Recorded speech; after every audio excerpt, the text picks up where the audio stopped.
और वो तरीका सिर्फ ये नहीं है कि मैंने जनाब पगड़ी पहन ली, मैंने जुब्बा पहन लिया, मैंने दाढ़ी रख ली तो अल्लाह खैर सल्ला। असल तो होता है रवैया। हजरत उमर ने एक बंदे से पूछा, फलां बंदे को तुमने जिम्मेदारी दी है, ओहदा दिया है, क्या देखा है उसमें? तो कहने वाले ने कहा, हजरत वो बड़ा नमाज पढ़ता है। आपने फरमाया तुमने उसके साथ सफर किया है? कहते नहीं जी। फरमाया क्या लेन देन किया इसको? कहते नहीं जी। फरमाया कभी गुस्से में इसको देखा है? कहते नहीं जी। आपने फरमाया फिर तुमने उसको कमर सीधी करते और उल्टी करते देखा है, और तुमने क्या देखा? सुनिए। आहा, मैं चूंकि दरबार पे आया हूं, यहाँ पीर भी बैठे हैं, यहाँ मुरीद भी बैठे हैं। मैं सबसे पहले मुरीदों से मुखातब हूं, खुलफा से मुखातब हूं। अक्सर पीरों में इतना ऐब नहीं होता जितने खलीफे अपने किरदार की वजह से अपने पीरों को बदनाम करते। आप अपने रवैयों को ठीक करें। रसूलुल्लाह से बढ़कर इस रूए जमीन पर कोई बड़ा पीर नहीं हो सकता, और सहाबा से बड़ा कोई मुरीद नहीं हो सकता। हजरत अबू हुरैरा फरमाते हैं, मैं खड़ा हुआ था भूख की शिद्दत से बेकरार। अब ये भी देखें ना, ये रसूलुल्लाह की तरबियत है कि भूख की शिद्दत से बेकरार है, लेकिन भीख मांगना और जनाब सवाल करना ये गैरत दीनी के खिलाफ है। तो कहते हैं मैंने क्या किया कि सिद्दीक़ अकबर तशरीफ लाए तो मैंने उनसे एक सवाल किया, अंदाज ऐसा बनाया मसलन पेट पे हाथ रखा हुआ है, बड़ी आहिस्ता सी आवाज में एक सवाल किया कि भाई ये सवाल तो सुनेंगे, साथ में ये भी तो पूछेंगे तेरी तबीयत कैसी है, तुझे हुआ क्या है? तो मैं कहूंगा जी भूख लगी है, तो फिर चलो कोई बात आगे चलेगी। तो कहते हैं मैंने मसला पूछा, सैयदना सिद्दीक़ अकबर ने मसले का जवाब दिया, तशरीफ ले गए। फिर हजरत उमर आए, मसले का जवाब दिया, तशरीफ ले गए। इतनी देर में कहते हैं खुद सरकार आ गए। अब जब मैंने सवाल किया तो फिर सरकार ही है।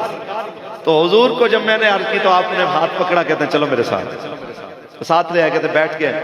इतनी देर में एक बंदा आया, उसने जनाब बड़ा सा प्याला एक दूध का भर के पेश किया कि जी ये हुजूर आपके लिए।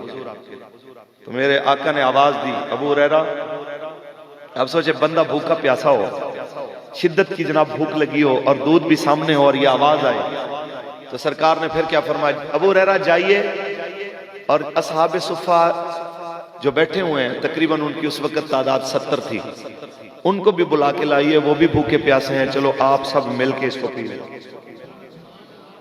कहने लगे मैं सोच रहा था कि मैं तो इसको अकेला ही इसको खत्म कर देता, तो अब 70 बंदे और आएंगे, लेकिन फिर दिल में आया जो बुला रहे हैं वो पेट भरना भी जानते हैं, वो रब के खजानों के मालिक हैं। उन्होंने फरमाया वल्लाहु युती व इन्नमा अना कासिमुन, अल्लाह देने वाला है और मैं बांटने वाला हूं।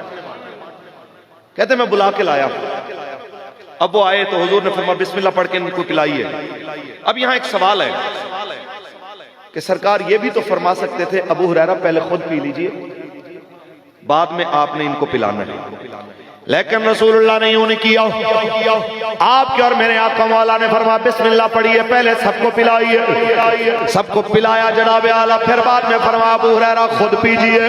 किस लिए? ताकि दुनिया को पता चल जाए कि फकीरी के दावे करने वाले तो बड़े होंगे, लेकिन खुद बंदे को भूख लगी हो, सामने खाने की चीज आ जाए, पहले लोगों को खिलाए, पहले लोगों को पिलाए, फिर उसके बाद अपनी बारी समझे, उसे रसूलुल्लाह का सच्चा फकीर कहते हैं, उसे हुजूर का सच्चा गुलाम कहते हैं।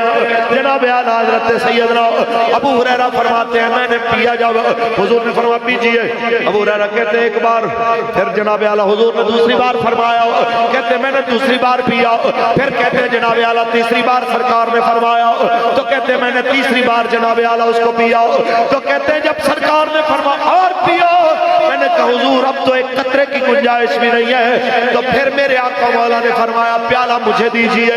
70 से आवा वो 71 में अबू हुरैरा 71 बंदों का जूठा जिस बर्तन में दूध था उसी को मेरे आप और आपके आका ने अपने मुंह मुबारक से लगाया। एक बार भी नहीं फरमाया कि प्याला चेंज कर लीजिए जिससे जरासीम न फैल जाए, एक बार भी नहीं फरमाया कि जनाब मेरा बर्तन बदल दीजिए। ये आपके और मेरे आका ने फरमाया सूरल मोमिन शिफाउन, मोमिन का जूठा भी शिफा होता। तो मैं ये खुलफा को कहना चाहता हूं कि भाई आज पीर साहब के प्याले को हाथ लगाए ना तो खलीफे साहब जनाब गले को पड़ जाए। तेनों पता नहीं पीर साहब का प्याला, हालांकि ये हुक्म पीर साहब का नहीं, लेकिन ये अपनी एक्स्ट्रा एफिशिएंसियों की वजह से पीरों को भी बदनाम कर